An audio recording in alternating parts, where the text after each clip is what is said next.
विनिमय प्रणाली। तो फिर पढ़ लिए बचत। अब आया किसकी बारी? साख का। ये साख देखिए लास्ट में आया। अब आते हैं साख पहले होता क्या है। देखिए जनरली तौर पर अगर समानता तौर पर देखे जाए आम तौर पर आम भाषा में बोलचाल भाषा में तो साख का अर्थ होता है विश्वास या भरोसा। वही बात है जैसे विश्वास क्या है, किसी पर नहीं विश्वास होता है कि इसको आप पैसा दीजिएगा ना तो ये आपको लौटा देगा। किसी को करता है वो मत पूरा खा जाएगा, डुबा देगा, पूरा ले जाता है जिसका उसको दोबारा नहीं देता है। ऐसे लोग कहता है ना, इसी को कहते हैं साख। कि किसी इंसान को किसी पर आप पर ट्रस्ट है या विश्वास या भरोसा है कि नहीं है, तो विश्वास या भरोसा को हम क्या कहते हैं? साख कहते हैं। लेकिन अर्थशास्त्र के भाषा में साख का क्या मतलब होता है? तो साख का मतलब वही लोन देने वाली बात। अगर आप किसी से लोन ले रहे हैं तो आपका जो साख मार्केट में होना चाहिए कि फलाना आदमी लोन लेता है ना तो तुरंत चुकता कर देता है, यानी पेड क्या कर देता है। लेकिन उसको लोन नहीं दीजिएगा, वो क्या करता है कि लोन ले लेता है लेकिन पैसा नहीं देता है, तो उसका साख खराब है मार्केट में। लेकिन इसका साख ठीक है। और साख ठीक होने का नतीजा ये होता है कि वो कभी भी उसकी जरूरत पड़ेगा तो उसको पैसा लोग क्या कर देते हैं? दे देते हैं। अब गांव में भी देखिएगा कुछ लोग ऐसे होते हैं ना, बार बार पैसा मांगते हैं तो लोग उनको पैसा नहीं देता है। कोई आदमी पैसा मांगेगा ना तो उसको जितना मांगता है लोग उसको क्या कर देता है? क्योंकि उस पर लोगों को विश्वास है और भरोसा है कि ये आदमी हमारे पैसा को घपला नहीं करेगा, ये पैसा हमको क्या कर देगा? दे देगा। तो वो किस आधार पर करते हैं? वो पैसा उसको लौटा देता है, उसका एक साख बना हुआ है, लोगों के बीच में एक विश्वास और भरोसा बना हुआ है कि वो तुरंत लौटा देता है, इसलिए उसको देना ठीक है। अब अगला आता है, तो ये देखिए यही लिखा है, साख का मतलब ऋण लौटाने या भुगतान करने की क्षमता में विश्वास से होता है। इसी विश्वास के आधार पर व्यक्ति को संस्था या दूसरे व्यक्ति या संस्था उधार देता है। यानी विश्वास के आधार पर आपको बैंक भी देगा। चाहे कोई आम आदमी गांव में लोग किसके आधार पर देता है? विश्वास के आधार पर। आपको जितना विश्वास रहेगा, जितना आपका साख रहेगा, उतना पैसा आपको क्या हो सकता है? देखना किसी में हम कोई आदमी 1 करोड़ रुपया दे देगा कि जाओ ले जाओ दे दो, उस पर विश्वास रहता है। और किसी आदमी को जैसे ही घुसेगा ना घर में, गाँव में भी देखिएगा तो तुरंत अलर्ट हो जाता है, लोग ठीक से आता है निकाल के चला जाता है। ऐसा होता है ना। एक विश्वास होना चाहिए, लोगों को एक भरोसा होना चाहिए, उस पर ट्रस्ट बना रहना चाहिए। कब आएगा? जब सामने वाले को आप विश्वास दिलाइएगा तब ना। तो साख सीधा डिपेंड है विश्वास और भरोसा पर। इसका शाब्दिक अर्थ होता है, साख का मतलब होता है विश्वास या भरोसा। अर्थशास्त्र में इसको लोन से हम जोड़ के देख रहे हैं। किससे? आप अगर लोन ले रहे हो तो वो चुका रहे हो कि नहीं। अगर चुका दे रहे हो तो आपका साख ठीक है, नहीं चुका रहे हो तो आपका साख ठीक नहीं। तो जिस तरफ आप पर विश्वास रहेगा उसी हिसाब से कोई व्यक्ति और संस्था आपको लोन देगा। अब देखिए क्या कर रहा है प्रोफेसर जीड है, वो कह रहे हैं साख एक ऐसा विनिमय कार्य है जो एक निश्चित अवधि के बाद भुगतान करने के बाद पूरा हो जाता है। साख वही है ना। क्रेडिट कैसे बनेगा कि आप किसी से पैसा लिए और उसने जो वादा किया कि इतना दिन के बाद लौटा दिया, आप उसी दिन जाके तुरंत उसको दे दिए कि भाई तुम मुझसे हम वादा किए थे, लो तुम अपना पैसा। दोबारा आप उस आदमी से मांगिएगा ना तो तुरंत आपको पैसा नहीं, जिस दिन कहता है उस दिन लाकर क्या कर देता है? दे देता है। लेकिन अगर किसी आदमी को आप 500 रुपया दे दिए और डेली टाल रहा है कि परसों ले लिया, आप परेशान हो गए, तो आपको लास्टली कहीं वो दे भी दे तो अगला बार से उसको पैसा दीजिएगा? नहीं दीजिएगा। तो साख कब कंप्लीट होता है? जब आप किसी आदमी को पैसा दिए और उस अवधि के दौरान वो आपको पैसा क्या कर दिया? तो वहीं से साख क्या होता है? कंप्लीट होता है, एक साख पूर्ण होता है। समझ में आ रहा है ना साख क्या है? अब देखिए साख के पक्ष, साख 2 पक्ष होते हैं। साख का मतलब होता है लोन वाला, और शास्त्र में तो 2 पक्ष, एगो ऋण देने वाला यानी लोन देने वाला, एक लोन लेने वाला। जो देने वाले हैं उसको हम ऋण दाता कहते हैं, और जो लेने वाले हैं उसको हम इसको डेब्टर कहते हैं और इसको क्रेडिटर कहते हैं। समझ रहा है? तो जो लोन देने वाले होते हैं कौन होते हैं? वो क्या करते हैं? ऋणी को कुछ पैसा उधार में क्या करते हैं? देते हैं। जैसे ऋणदाता ऋणी को कुछ पैसा उधार में क्या करता है? देता है किसी अवधि के लिए कि उसके बाद ये क्या कर देंगे? तो जो पैसा देने वाले उसको ऋणदाता और जो लेने वाले हैं उसको ऋणी, उसको क्या कहते हैं? ऋणी कहते हैं।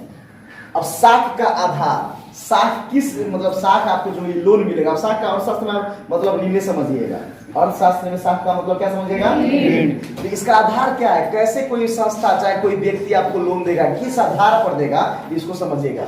तो उसके लिए ये 5 गो, इसमें से 4 गो तो सबसे इंपॉर्टेंट है। ये ऊपर वाला जो 4 गो है इसका भी इंपॉर्टेंट रोल है, इस सभी के बारे में जानेंगे। सबसे पहले विश्वास। कोई भी आदमी लोन आप पर तभी देगा जब आप पर उसको विश्वास होगा। कभी गांव में देखना कि कोई आदमी के पास, धनी आदमी के पास लोग पैसा मांगने जाता है कर्जा, तो वो किसी को लेकर जाता है साथ में। ऐसा आदमी को लेकर जाता है कि उस आदमी से इसका क्या होता हो, हाँ, पढ़ता हो, अच्छा उससे तालमेल हो, ताकि इसके कहने पर वो आदमी क्या कर देगा। और जब वो लेके जाता है उस आदमी को लोन दिलवाने, तो आदमी इसके नाम पर वो क्या कर देता है, दे देता है। क्यों दे देता है कि इसको वो जानता है, इस पर उसको क्या है, भरोसा है। लेकिन वह आदमी अगर अकेले जाता तो उसको पैसा नहीं देता, क्योंकि उसको उस पर विश्वास नहीं था, उसको वह नहीं जानता था। तो लोन तभी मिलता है कि जब उस आदमी को, ऋणदाता को, उस लोन लेने वाले पर विश्वास हो। तो लोन लेने के लिए सबसे पहला जो कंडीशन है वो विश्वास, वो बहुत जरूरी है, समझना है ना। दूसरा आता है चरित्र। अच्छा, विश्वास को हम कॉन्फिडेंस कहते हैं, चरित्र मतलब कैरेक्टर। जिसका कैरेक्टर ढीला है उसको तो बिल्कुल नहीं मिलने वाला है। कैसे नहीं मिलने वाला है? मान लीजिए चोर डाकू होगा, खूब शरीफ बन के आया, पैसा ले लिया, और दोबारा गए पैसा मांगने तो चाकू निकाला के ठोक देंगे, दोबारा अगर आ गया तो यहाँ पैसा डरे, दोबारा क्या करेगा? जो अमीर आदमी लोग होंगे वो डरे क्या करेंगे? नहीं जाएंगे, दोबारा जाएंगे, कहेंगे जाएंगे, इतना पैसा गई तो गई। तो चरित्र का ठीक होना लोन के लिए बहुत जरूरी है। लोग देखना, गांव में जो चोर उचाका टाइप का लोग है उसको कहियो पैसा नहीं देता है, कभी भी नहीं देगा। कितनों तो आदमियों लेकर आएगा ना तो अभी उसको पैसा नहीं मिलेगा। तो लोन लेने के लिए चरित्र का भी होना जरूरी है। अगर वो डाकू है, बेईमान है, घोटालाबाज है, झूठा है, तो उसको लोन नहीं मिलेगा। लेकिन कोई ईमानदार व्यक्ति है तो उसको लोग तुरंत लोन दे देता है कि आदमी झूठ नहीं बोलने वाला है और यह पैसा बचाने वाला। इसलिए लोन लेने के लिए चरित्र का यानी कैरेक्टर का होना भी जरूरी है। अब अगर चुकाने की क्षमता, देखिए आजकल यही सबसे प्रॉब्लम करता है कि ईमानदार रहने के बावजूद भी आपको पैसा नहीं मिलेगा। मान लीजिए गरीब आदमी है, वो काफी ईमानदार है, लोग समझेंगे कि वो बहुत ईमानदार है, ना चोर है ना डकैत है, कुछ भी नहीं, फिर भी लोग उसको पैसा नहीं देंगे। क्यों? क्योंकि उसके बाद चुकाने की क्षमता नहीं। लोग जब लोन लेने जाइएगा ना आप, तो गांव वाले क्या देखते हैं, अगर हम 10 लाख रुपया दे देंगे तो ये हमारे बाद में चुका सकता कि ना, ऐसे लोग सोचता है कि इसका लोग बैकअप देखने लगता है कि इसका क्या है, इसका इनकम का स्रोत क्या है, एकदम मजदूरी करके अपन घर पाली कि हमरा के पैसा दी, इस तरह लोग सोचने लगते हैं। यानी उसके चुकाने की क्षमता पर लोग ध्यान देने लगते हैं कि हमको चुका पाएगा कि नहीं। अगर मान लीजिए 5 लाख रुपया दे दे और उसका डेली का इनकम 400-500 रुपया का हो आदमी का, वो भी मजदूरी करता हो, तो अपना परिवार चलाएगा कि इनको लोन देगा? परिवार। तो फिर वो लोन देने वाला कैसे इनको लोन देगा?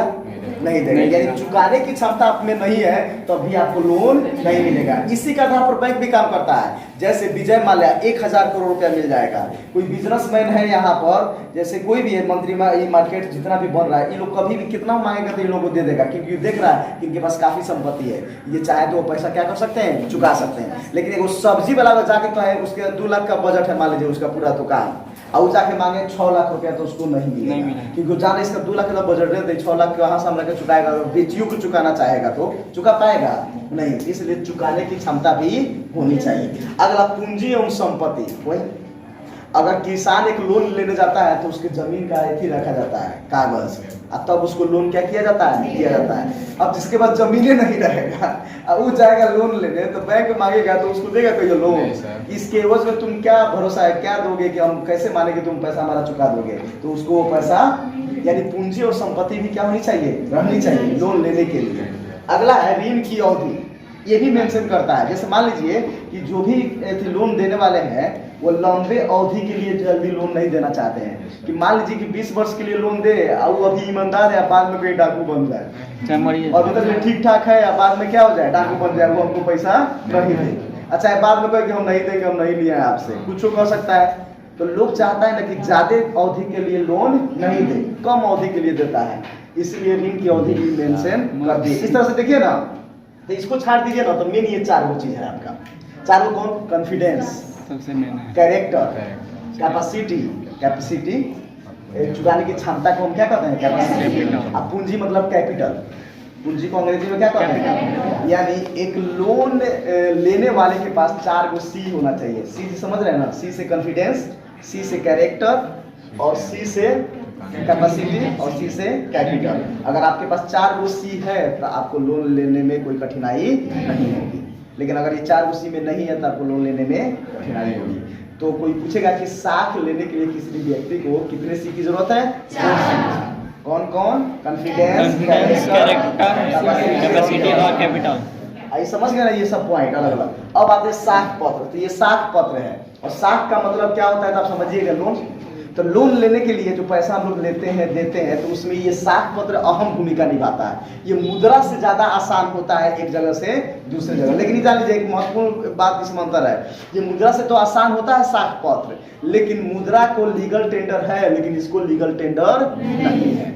कानूनी रूप से इसको लीगल टेंडर नहीं है। इसके लिए आप किसी को बाध्य नहीं कर सकते हैं कि आपको हमको डिमांड ड्राफ्ट देना ही है, चाहे हमको चेक देना ही है। लेकिन आप मुद्रा के लिए क्या कर सकते हैं, बाध्य कर सकते हैं, लेकिन इसके लिए आप किसी को बाध्य नहीं कर सकते हैं। यही अंतर है।